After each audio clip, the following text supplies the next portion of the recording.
भारतीय मिशनों के प्रमुखों और व्यापार की दुनिया के लोगों के साथ made in India for the world विषय को वर्चुअली संबोधित करते हुए प्रधानमंत्री ने कहा, हमारे एक्सपोर्ट्स के एक्सपेंशन के लिए दुनिया भर में नई संभावनाएं बन रही हैं। प्रधानमंत्री ने कहा कि एक्सपोर्ट बढ़ाने के लिए 4 फैक्टर्स बहुत महत्वपूर्ण हैं। पहला, देश में मैन्युफैक्चरिंग कई गुना बढ़े। दूसरा, ट्रांसपोर्ट का। तीसरा, एक्सपोर्टर्स के साथ सरकार कंधे से कंधा मिलाकर चले। सीरम इंस्टीट्यूट के सीईओ अदार पूनावाला ने केंद्रीय गृह मंत्री अमित शाह के साथ मुलाकात की। इसके साथ ही वे स्वास्थ्य मंत्री मनसुख मंडाविया से भी मिले। मुलाकात के बाद पूनावाला ने कहा कि कोई वित्तीय संकट नहीं है, सरकार मदद कर रही है। उम्मीद करते हैं बच्चों के लिए कोवैक्स का टीका 2022 की पहली तिमाही तक आ जाएगा। किसानों के समर्थन में 14 विपक्षी पार्टियों के सांसद आज जंतर मंतर पहुंचे। किसान संसद में शामिल हुए किसानों ने अपनी संसद में इन सांसदों को दर्शक दीर्घा में जगह दी।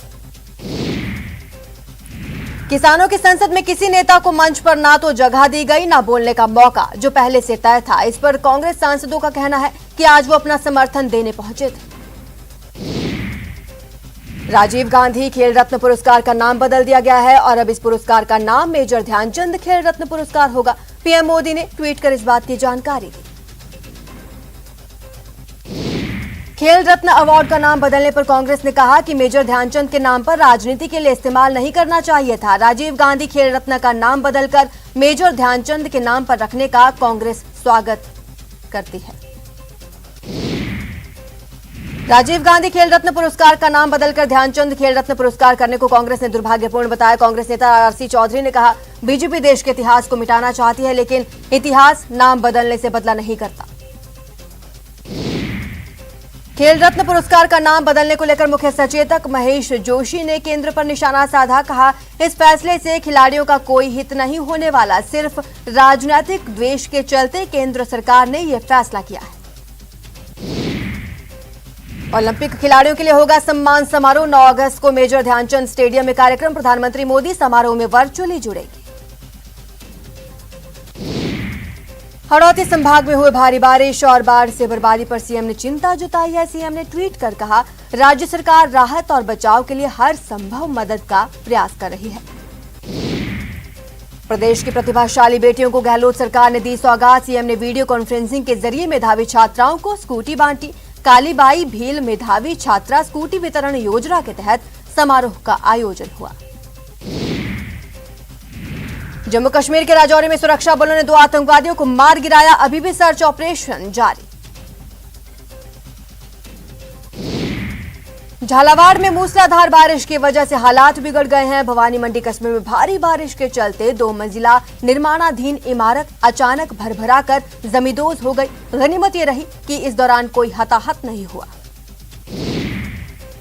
भरतपुर के बदनगढ़ गांव में तालाब में नहाने गए 2 बच्चे गांव में डूबने से मौत हो गई। दोनों बच्चों का पोस्टमार्टम कर शव परिजनों को सौंप दिया गया।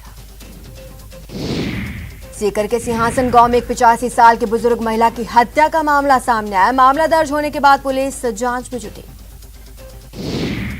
डूंगरपुर में एक युवक का उसके ससुराल में पेड़ से लटका हुआ शव मिलने से सनसनी। मृतक के परिजनों ने ससुराल वालों पर हत्या का आरोप लगाया। जोधपुर में प्रेम विवाह के बाद पति की मारपीट, दुर्व्यवहार से परेशान युवती ने अपने पति पर मामला दर्ज कराया। बलात्कार का आरोप लगाया। डूंगरपुर के रागेला गांव में एक 14 महीने के मासूम को भोपे ने गर्म सलाखों से दागा। तबीयत बिगड़ने पर मासूम को परिजनों ने जिला अस्पताल में भर्ती करवाया। अलवर की भिवाड़ी में कुछ बदमाशों ने बैंक में पैसा जमा करवाने गए व्यक्ति को बनाया निशाना। दिन दहाड़े 1 लाख की लूट कर फरार हो गए। पुलिस मामले की जांच में जुटी। बूंदी के नानवा कस्बे में एसीबी ने 15 साल पुराने विनायक नगर आवासीय कॉलोनी मामले में कार्रवाई की। 3 आरोपियों को गिरफ्तार किया। तत्कालीन चेयरमैन मौके से फरार। जोधपुर में एसओजी की बड़ी कार्रवाई। सांगरिया इलाके में एसओजी ने अवैध गोदाम पर छापा मारा। 2 प्रतिबंधित दवाइयों की भारी खेप बरामद। 1 आरोपी गिरफ्तार। शिल्पा शेट्टी के पति राज कुंद्रा की मुश्किलें बढ़ती जा रही हैं। पोर्नोग्राफी मामले में राज कुंद्रा के खिलाफ उनकी कंपनी वियान से 4 एक्स एम्प्लॉयज ने बयान दे दिया है। नॉटिंघम टेस्ट में इंग्लैंड के 183 रनों के जवाब में भारत ने अपनी पहली पारी में 278 रन बनाए। टीम इंडिया ने 95 रनों की महत्वपूर्ण बढ़त हासिल कर ली है। केएल राहुल ने सबसे ज्यादा 84 रन बनाए। इसके अलावा रविंद्र जडेजा ने 56 रनों की शानदार पारी खेली। केंद्र की मोदी सरकार ने आज राजीव गांधी खेल रत्न पुरस्कार